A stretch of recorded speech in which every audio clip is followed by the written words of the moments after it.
You're watching Rules of the Game with Bill Krug and Zach Farrell. Brought to you by these fine sponsors: Ace Cuts, Albert Sporting Goods, Hog Blaze Equipment Rental, Buffalo Wild Wing, Capability, Salina Cycle Center, Eagle Loan Company of Salina, Eagle 767, FCA, Fowler's TV, Freedom Marketing Strategies, Guarneri's Pub and Pizzeria, JT's Brew and Grill, Larry Schaff Auto Sales, MHS Alumni Foundation, Miller Funeral Homes, Minster Bank, Neck and Back Pain Relief Center, Plus One Professionals Real Estate, Writer Rooters, Roots Pub, St. Mary's Foundry, Sean Barnett Electrical,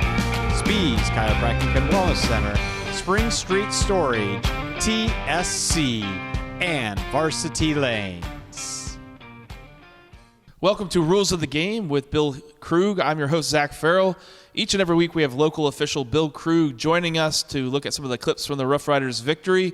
Bill, thanks for being here. Thanks again, Zach.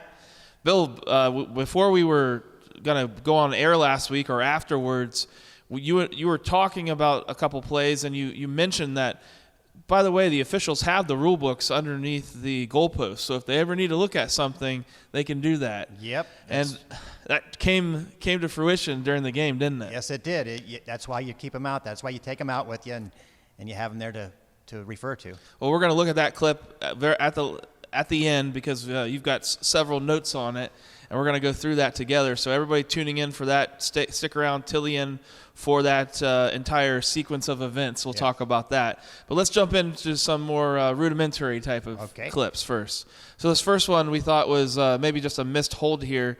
You can see the guard for St. Mary's come out there leading the way. I think that's Cooper Glass, number 52. So we'll just watch a little bit of a bear hug there. Yeah.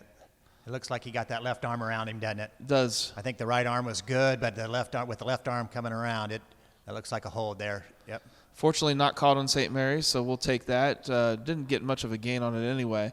This was a little bit later on in the game, an offsides against Copley. So you can see right there on the end, that end kind of jumping. I don't know if you remember this. You were up in the box doing I got to run the play clock for the game because the guy that does it wasn't able to be here. So I was up in the press box and got to see the game, and that was pretty nice. So as you're watching this and the guy kind of steps up and then sort of holds himself back a little bit, was he just too far over at that time, you think? Yeah, his head must have broken the plane and put his head into the neutral zone, and that's all it took. We're going to watch this play here. It's going to take a little bit of time here to develop as a kick return, a rare kick return against Brady Triplett. But at the very end of the play, as the kick returner is going out of bounds, a Rough Rider comes in and kind of delivers a hit. I think Copley wanted a late hit on that.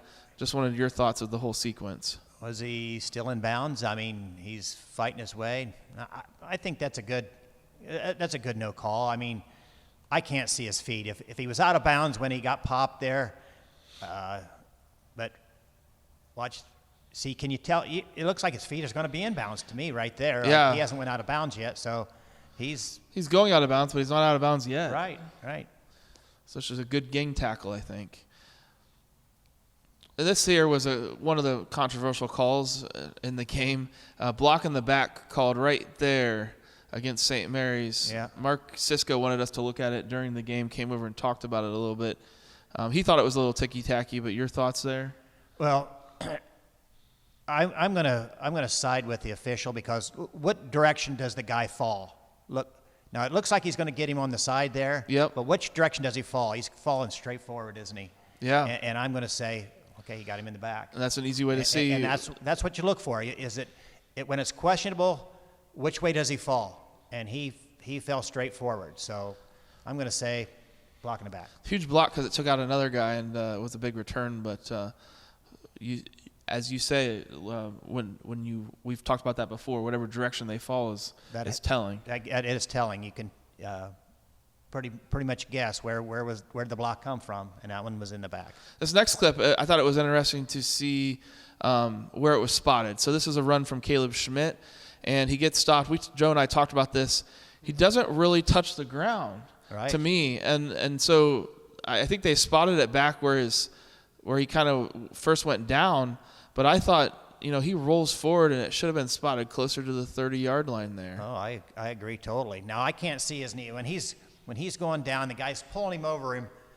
Did his knee drag the ground? It doesn't look like it, but from that point you can't. But that ball probably should have been spotted when his butt hits the ground here, wherever the ball is. That's probably where it should have been spotted. And then my other question is, does a helmet count as him being down? Because it's Yes. unclear whether. Okay. Yep. So it's not like a hand or anything like that. Your hand is the only thing that's not Gotcha. down. Your forearm, your elbow, your head, knees, and any of the normal stuff. But yeah, if your helmet touches, you're down. So if his helmet touched right there as he's being tackled, that could have caused it to be down at that point too. Exactly. All right. So it might have been a good call. Just hard for us from this angle to see if his helmet was touching or not. Fun play nonetheless to look at, though. Right. In those You're right. All right, on this one then, on the top of your screen, you'll see a hold from one of the Copley tackles and a flag come in. So you can see just sort of a quick throw down there by number 70. Yeah. The defensive players don't just do that on their own. Right. He had a hold of his jersey and he jerked it down. I also thought, since the quarterback's rolling out to that side, that's one of those that if it happens on the backside, maybe the officials don't call it as much because it was quick. And you're absolutely right. If it's not the point of attack, it's probably going to be let go, because that one was a quick one. But since the quarterback rolled that way, that affected the play. I mean, 44 for St. Mary's could have, if he didn't have a hold of his jersey, he could have popped out there and made see the what play. I'm saying? Yeah. Yep. But if it would have went the other way, if he would have rolled left, that probably would have been let go, because it wasn't at the point of attack and it wasn't that egregious. Gotcha. This next play then was a pass play from Copley. They wanted pass interference. Just wanted your thoughts on this. Okay. Deep thrown ball into the end zone. Well, I see nothing there. I mean, they're allowed to touch each other. Did he push him? No. But it's not like he's not allowed to touch him. Mm-hmm. Yeah, we noticed, he had his hands on him, but we didn't think that there was, enough contact necessarily. No, he wanted a call, but that's, that's do. what receivers do. So we're going to take a quick break. Okay. Bill, when we come back, we're going to have the play, the sequence of events, and you're going to go through it, and we're going to talk a little bit about the fake field goal that became a touchdown, then was taken back to the 10-yard line, and in the meantime, we had no idea what was going on. Okay. So we'll be back with that and more right after this. You're watching Rules of the Game with Bill Krug and Zach Farrell. Brought to you by these fine sponsors: Ace Cuts, Albert Sporting Goods, All Glaze Equipment Rental, Buffalo Wild Wing, Capability, Salina Cycle Center, Eagle Loan Company of Salina, Eagle 767, FCA, Fowler's TV, Freedom Marketing Strategies, Buenaries Pub and Pizzeria, JT's Brew and Grill, Larry Schaff Auto Sales, MHS Alumni Foundation, Miller Funeral Homes, Minster Bank, Neck and Back Pain Relief Center, Plus One Professionals Real Estate, Writer Rooters, Roots Pub, St. Mary's Foundry, Sean Barnett Electrical, Spees Chiropractic and Wellness Center, Spring Street Storage, TSC, and Varsity Lanes.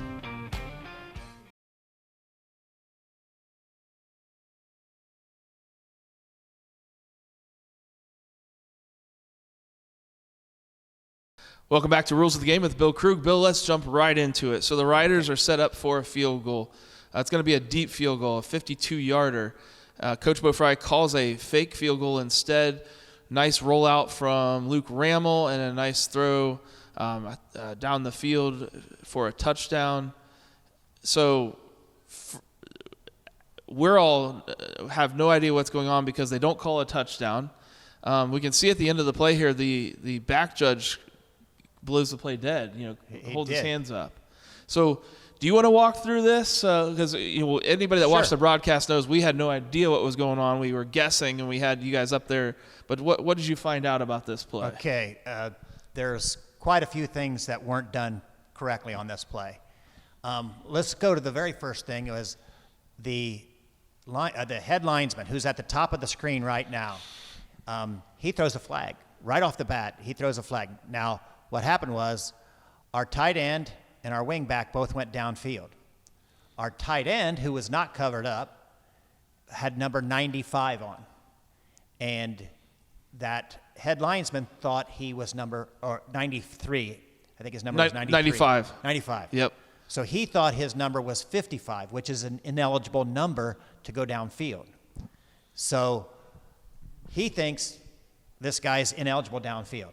Okay, that's the first flag. So did you know if he thought he was ineligible because of the number or because he was covered? Because of the number. Gotcha. Because of the number. Okay. Because he wasn't covered up. He was the tight end. Then there was a wing back right off of his hip. See 44? Is it 44? Yep. 44 and 95 right there at the top 95. of the screen. They're both eligible numbers. Yep. And they're both in eligible positions, the end and then a wing back. They're allowed to go downfield.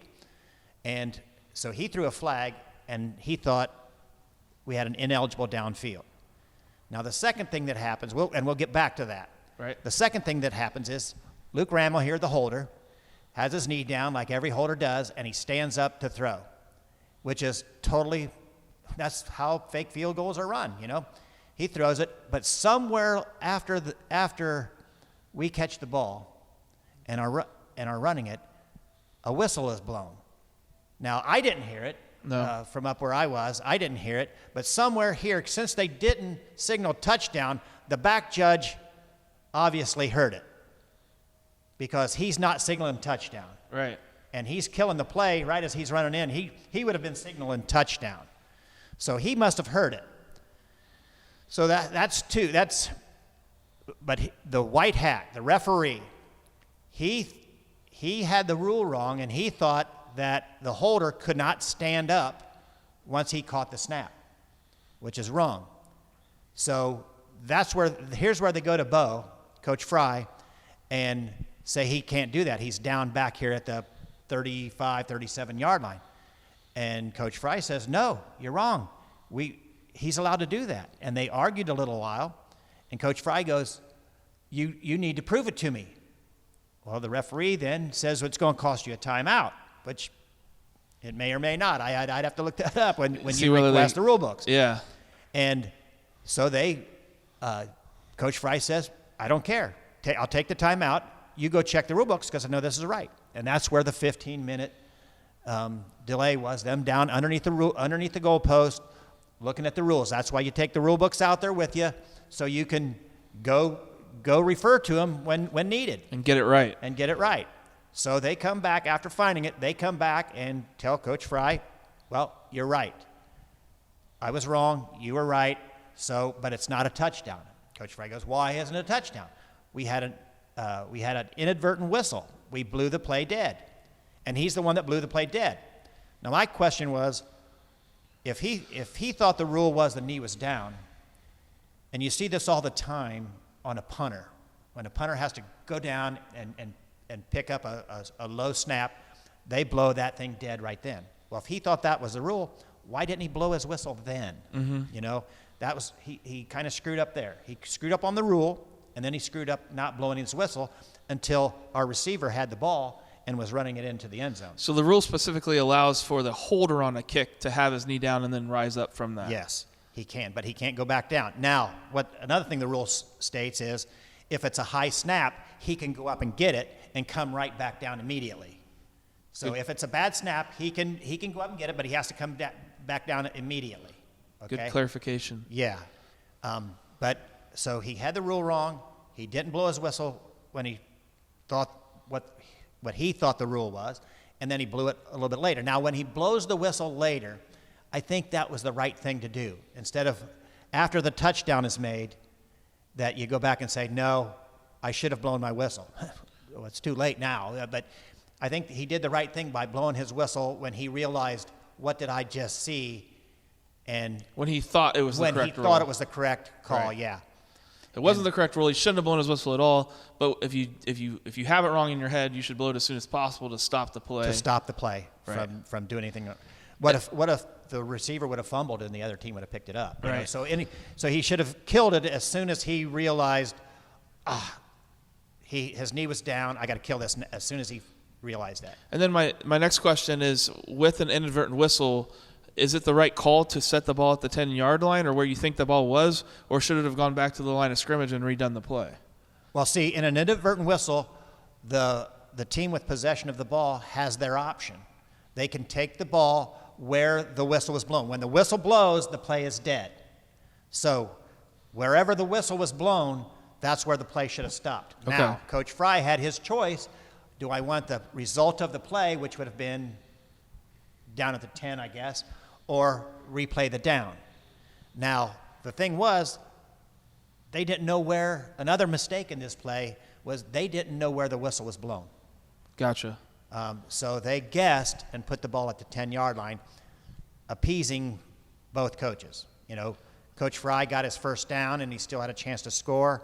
And then the other team, Copley, we didn't give up a touchdown. Right. So there's They split the baby as much as they could with that. They did. Yeah. But that's the rundown of that play. I mean, And that's why we do this show. yeah. Because, you know, being able to talk about it here for 15 minutes is really good for helping us in the future, and we're not able to do that during the broadcast always. So we tried, but we didn't know what exactly was going on. Another thing about it, after the play, after they got it straightened out, we're going to put the ball at the 10-yard line. There was never a signal. Okay, let's go back to the flag. We didn't go back to the flag yet. Right.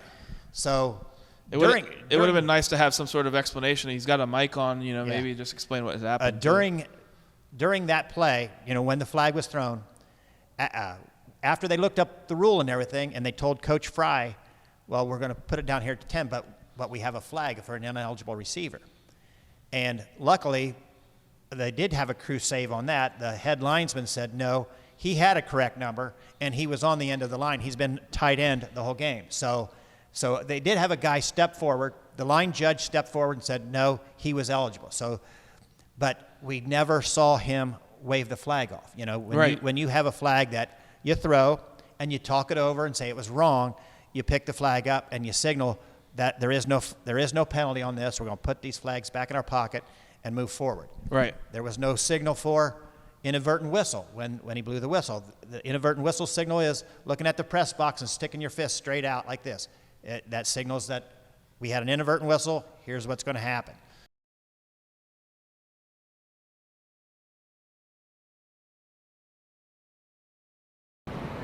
I've often said that referees don't cost us ball games, and I'm hard put right now to think of a game that we lost solely because of the referee.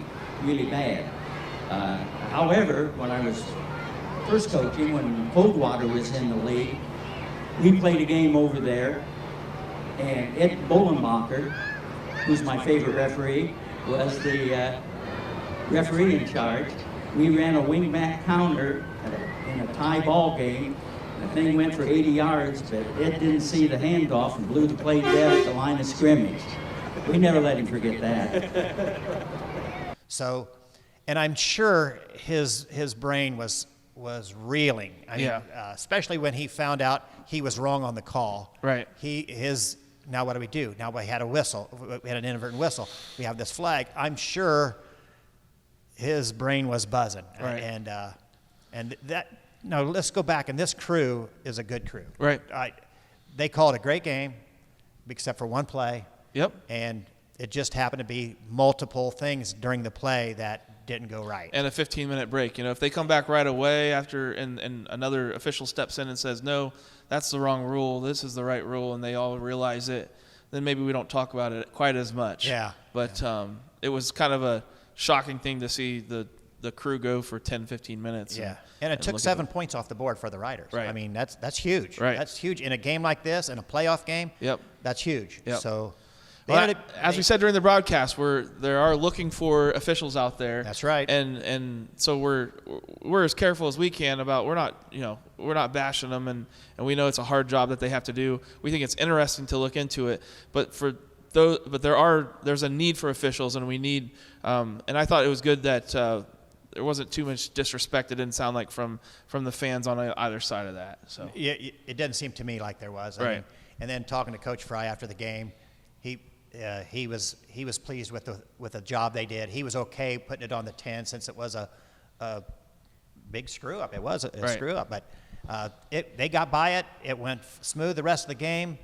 The entire game was really called really well, I thought. Yeah. And it moved along great. It was nice and smooth, except for that one snafu. And that happens. I've been on the field and had that same thing happen, and you feel terrible about it, but you move on and you keep going and do the best you can from there on, and I think they did. I think they did a good job. Absolutely. Well, thank you, Bill, so much for walking us through that. Hopefully we'll have some more clips from the Riders' victory over Medina this weekend, Medina Buckeye. Rider Nation Station, we believe, is going to be there. We're still working out the details. So I hope if you're not able to tune in, that you are able to travel to Medina and support the Rough Riders. But if you're not, we'll hopefully have Rider Nation Station broadcasting the game and hopefully clips next week. So for Bill Krug, I'm Zach Farrell. So long, everyone. Thanks for watching another episode of Rider Nation Station. Help us help you by subscribing on YouTube or following us on Facebook.